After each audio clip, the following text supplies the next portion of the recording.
Aksi pembunuhan berantai yang dilakukan oleh Wawon Erawan alias Aki Solihin alias Dulok serta Dede Solehudin telah menelan 9 korban jiwa. Motif janji-janji dikemas dengan kemampuan supranatural untuk membuat orang sukses dan kaya.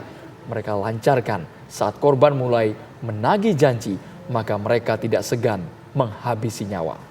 Ya, Wawon CS bahkan dengan mudahnya membunuh siapa saja yang mengetahui aksi kejahatan mereka, termasuk anggota keluarga mereka sendiri.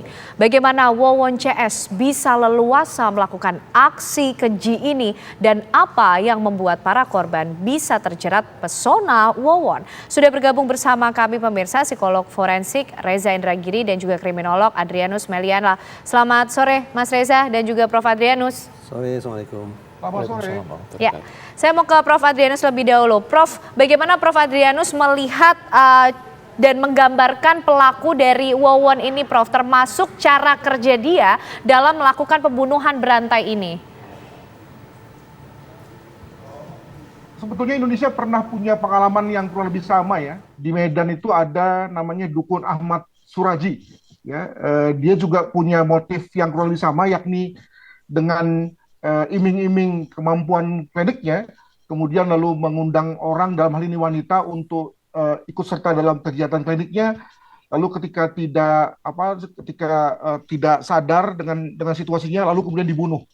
Nah, si Ahmad Suraji itu adalah orang yang tua, hampir sama dengan Wawon dan kawan-kawan, tidak punya riwayat kejahatan. Kelihatannya alim, ya, punya keluarga juga persis seperti Wawon dan kawan-kawan ini. Dengan kata lain, mereka adalah first offender yang bisa bergaul di lingkungannya masing-masing, dikenal sebagai memiliki hubungan baik, bertempat tinggal di situ, tetapi memiliki kehidupan yang tidak diketahui oleh orang lain. Nah, maka kalau kita bicara mengenai apa motifnya, apakah terutama pada konteks Bekasi ya, apakah ada motif kemendesakan sehingga kemudian lalu 5 orang itu harus dibunuh, ya, sebagaimana dilansir oleh polisi bahwa 5 orang itu hendak dibunuh karena mengetahui aktivitas dari yang bersangkutan, dari 3 orang itu pada saat di Cianjur misalnya. Tapi saya tidak melihat ada unsur kemendesakan, tidak ada indikasi, paling tidak belum terungkap ya, bahwa ke 5 orang itu, khususnya 3 orang yang meninggal itu akan melaporkan kepada kepolisian. Saya melihat bahwa mengapa mereka harus dibunuh adalah karena panggilan tuntutan dari kliniknya, dari kepercayaan yang diikutinya, sehingga misalnya dalam hal ini juga termasuk dalam rangka menumbalkan. Nah, saya pakai istilah tumbal, anak-anak yang kemudian harus juga menjadi tumbal, padahal dia adalah anak dari salah seorang dari tersangka.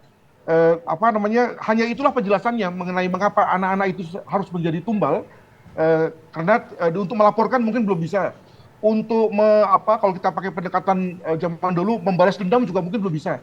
Tapi sebagai tumbal, dia adalah tumbal yang oke, karena tadi tumbal selalu bicara mengenai orang yang amat dicintai, aset yang amat dicintai, gitu ya, yang amat paling berguna. Nah, itu adalah anak. Nah, saya kira itulah motif yang paling kuat dewasa ini menurut saya, yakni motif klinik, perdukunan, supranatural yang nyatanya ada di Indonesia dewasa ini, dan menyasar orang-orang dekat. Mengapa orang dekat? Adalah karena orang-orang ini yang paling mudah untuk dipersuasi oleh kalangan ini sebelum kemudian masuk ke kalangan yang lebih luas. Sebagaimana kita ketahui rasanya dengan kalangan yang lebih dekat ini, maka si pelaku tidak perlu mempersuasi secara jauh.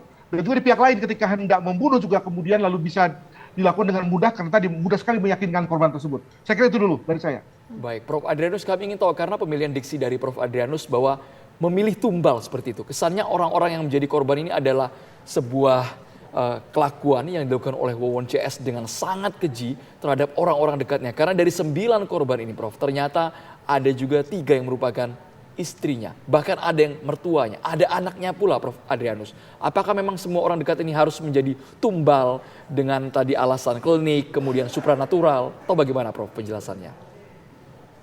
Bukan begitu penjelasannya, tapi bahwa tumbal itu haruslah orang atau aset atau pihak atau sesuatu yang dianggap oleh si pemilik kepercayaan tersebut sebagai berharga, ya.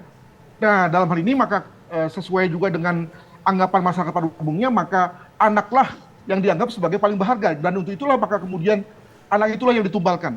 Jadi tidak dibalik ya, tapi kita bicara mengenai bahwa yang dipilih adalah sesuatu yang paling berharga. Nah, untuk itu maka rasanya orang domestik lah yang kemudian dipilih sebagai tumbal tersebut. Baru kemudian saya perkirakan kalau misalnya kasus ini tidak terungkap, barulah kemudian mensasar orang-orang lain di luar dari lingkaran domestik, ya, yang juga kemungkinan tahu akan gerak-gerik dari si tersangka, atau yang sudah store duit tapi kemudian tidak juga kunjung dilipat gandakan oleh tersangka, begitu. Oke, itu dari Prof. Adrianus melihat ada motif supranatural klinik yang membuat orang-orang dekat ini menjadi tumbal. Nah, kalau Mas Reza sendiri melihat perilaku Wawon ini sebagai pelaku pembunuhan berantai, bahkan melibatkan 2 orang dekat di sekitarnya, ada Dede dan juga Solihin, Mas Reza, sehingga kita bisa kemudian mengenal serial killer ini sendiri seperti apa sih bekerjanya, caranya? Walaupun saya bayangkan bahwa para tersangka ini belum pernah keluar masuk penjara, bahkan mungkin belum pernah berurusan dengan otoritas penegakan hukum, tetapi kita tidak berlebihan kalau menyebut mereka ini, terutama Wawon ini, sebagai seorang residivis. Jadi di dalam psikologi forensik itu sebetulnya ada 4 argo tentang residivisme. Kita selama ini hanya akrab dengan argo keempat, yaitu menilai residivisme hanya berdasarkan berapa kali orang masuk ke dalam lembaga pemasyarakatan. Namun kalau kita kembali ke pokok definisi residivisme, yaitu pengulangan perbuatan jahat, maka sekali lagi mereka ini sebetulnya sudah bisa disebut sebagai residivis. Kalau kita sepakat bahwa para tersangka ini bisa disebut sebagai residivis, maka ada cara penghitungan, cara penyikapan yang memang spesifik. Istilahnya adalah risk and need assessment. Saya terjemahkan secara umum. Penakaran terhadap resiko dan kebutuhan para residivis dan calon residivis. Itu secara umum. Nah, dalam risk and need assessment itu ada 8 faktor yang semestinya ditelaah. 4 faktor merupakan faktor dominan, 4 faktor lagi adalah faktor sampingan. Kita fokus pada 4 faktor yang utama saja. Di peringkat 2 dalam faktor utama ini adalah pola kepribadian dan perilaku antisosial.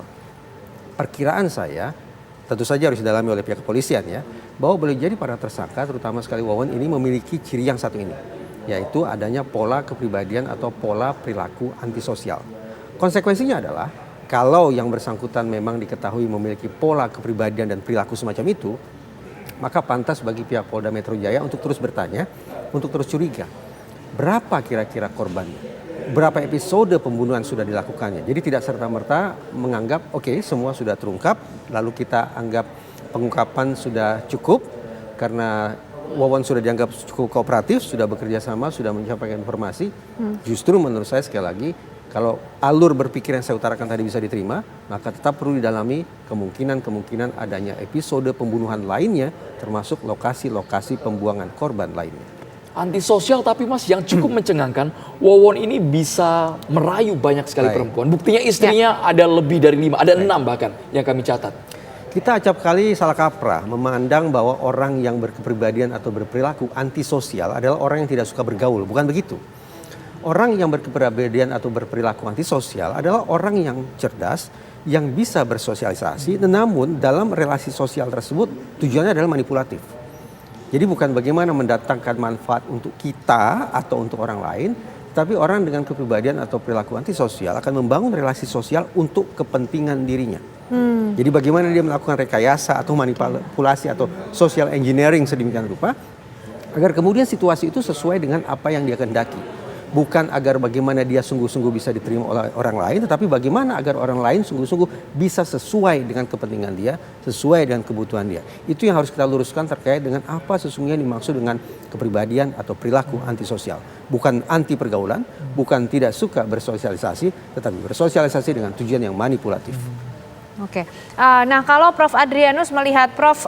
Wawon ini kalau dari profilingnya usianya juga sudah berusia 60 tahun, begitu juga dengan Solihin yang profilnya juga usianya mirip-mirip seperti itu. Nah, apakah kemudian ini mungkin menjawab juga melanjutkan apa yang sempat disampaikan oleh Mas Reza, kemungkinan kasus ini Prof. Adrianus yang terungkap di Bekasi dan juga di Cianjur ini bukanlah kasus yang pertama, tapi mungkin perlu diselidiki bahwa sudah ada kasus-kasus sebelumnya mungkin Prof.